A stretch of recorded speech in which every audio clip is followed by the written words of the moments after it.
Pemirsa, Anwar Usman diberhentikan dari Ketua MK. Sementara itu MK juga memutuskan 9 hakim konstitusi telah melanggar dalam laporan dugaan pelanggaran kode etik. Amar putusan. Mengingat Undang-Undang Nomor 24 Tahun 2003 tentang Mahkamah Konstitusi yang telah diubah terakhir dengan Undang-Undang Nomor 7 Tahun 2020 tentang perubahan ketiga atas Undang-Undang Nomor 24 Tahun 2003 tentang Mahkamah Konstitusi dan Peraturan Mahkamah Konstitusi Nomor 1 Tahun 2023 tentang Majelis Kehormatan Mahkamah Konstitusi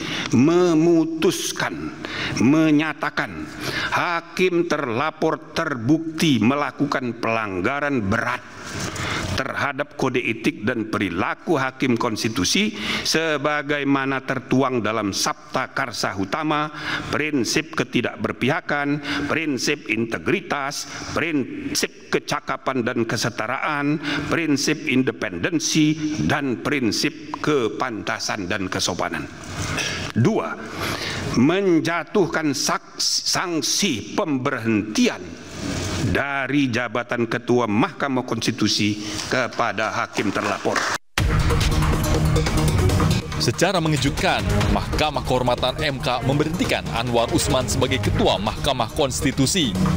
Putusan pemecatan langsung dibacakan oleh Ketua Majelis Kehormatan MK, Jimli Asidik di Gedung MK Jakarta Pusat. Anwar terbukti melakukan pelanggaran berat terhadap kode etik atas uji materi perkara tentang uji materi batas usia Capres-Cawapres.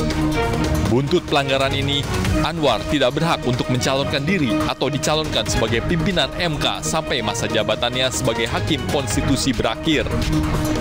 Dalam putusannya, MK juga memerintahkan Wakil Ketua MK memimpin penyelenggaraan pemilihan pimpinan MK yang baru dalam waktu 24 jam. Sementara itu, 9 hakim konstitusi terbukti melanggar etik terkait putusan syarat batas usia minimal Capres-Cawapres. Majelis Kehormatan Mahkamah Konstitusi menjatuhkan sanksi teguran secara kolektif terhadap 9 hakim MK tersebut. Tim Liputan iNews melaporkan.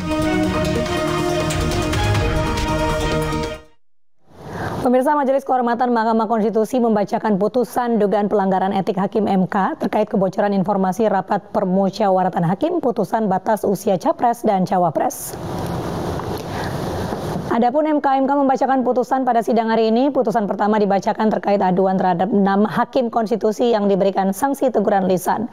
Ke-6 hakim yakni Daniel Yusmits, Suhartoyo, M. Guntur Hamzah, Wahidudin Adams, Eni Nurbaningsi, dan Manahan Sitompul.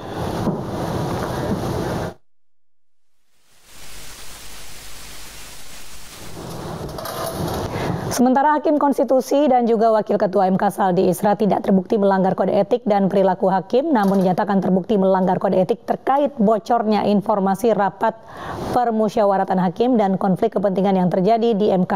Ia diberikan sanksi teguran lisan, sementara Arif Hidayat selaku Hakim Konstitusi diberikan sanksi teguran tertulis dan Anwar Usman diberikan sanksi diberhentikan dari jabatan Ketua MK.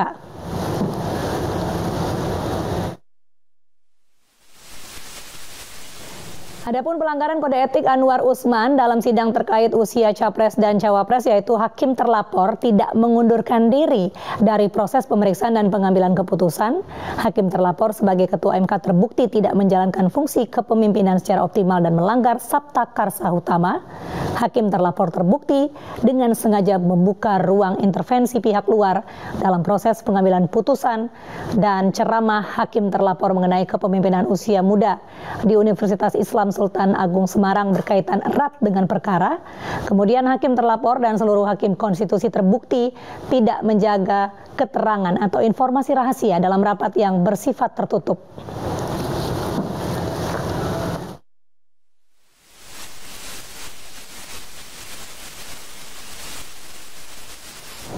Tim pemenangan daerah Ganjar Mahfud Jawa Tengah menggelar konsolidasi di Gor Jatidiri, Semarang. Selain dihadiri ribuan peserta, Capres Ganjar Pranowo turut hadir dalam acara itu.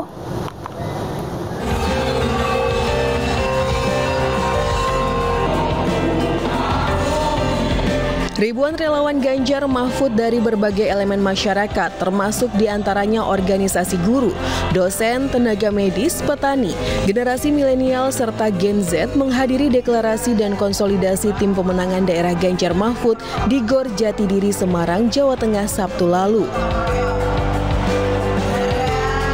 Acara ini dihadiri calon Presiden Ganjar Pranowo, Ketua DPP PDI Perjuangan Puan Maharani, Ketua Tim Pemenangan Daerah Jawa Tengah Agustina Wilujeng Pramestuti, serta Ketua DPD Parpol Pengusung yakni PDI Perjuangan, PPP dan Hanura, dan Ketua Perindo Jawa Tengah Mayor Jenderal Purnawirawan Wuryanto.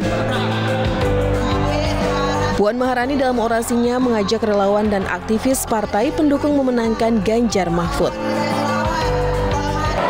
Kita di sini bukan bicara Ganjar Mahfud.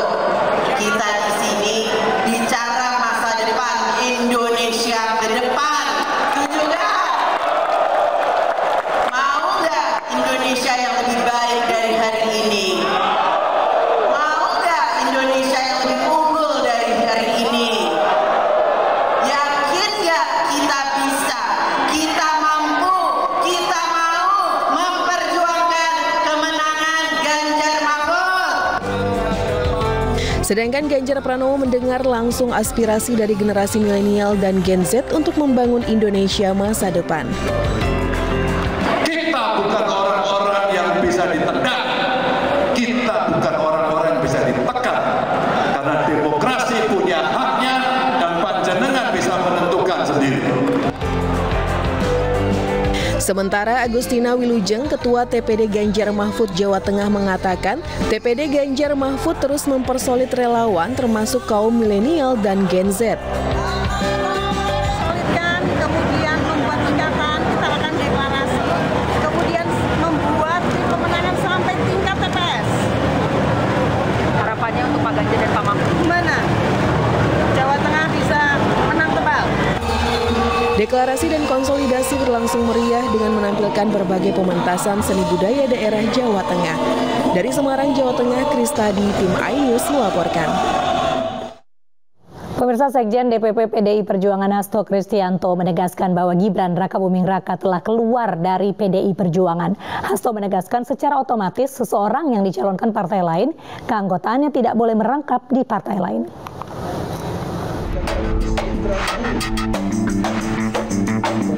Wali Kota Solo Gibran Rakabuming Raka resmi keluar dari PDI Perjuangan setelah resmi menjadi calon Wakil Presiden Prabowo Subianto.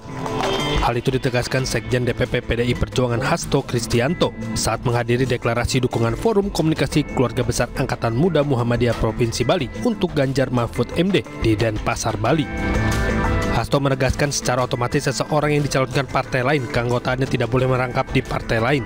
Hasto menyebut segala proses telah diselesaikan oleh DPC Kota Solo. Ketika seseorang sudah dicalonkan partai lain, ya otomatis KTA-nya nggak boleh rangkap. Berarti satunya udah? Ya sudah. Jadi sudah diselesaikan oleh DPC Kota Solo karena Mas Gibran kan menerima dari KTA dari DPC Kota Surakarta sehingga Mas Gibran tidak lagi beranggota PDI Perjuangan. Pada kesempatan itu Hasto juga menegaskan bahwa dirinya meyakini kepercayaan masyarakat kepada Ganjar dan Mahfud MD sangat bagus. Hal ini tidak lepas dari ketokohan keduanya yang kompeten di bidang masing-masing. Dari Denpasar, Wiradana, iNews melaporkan. Partai Perindo melalui organisasi Sayap Pemuda Perindo mengajak anak muda di Tangerang Selatan nonton bareng film. Sementara itu di Medan, struktur DPW Partai Perindo Sumatera Utara diperkuat dengan dilantiknya Ketua Harian dan Ketua Bapilu.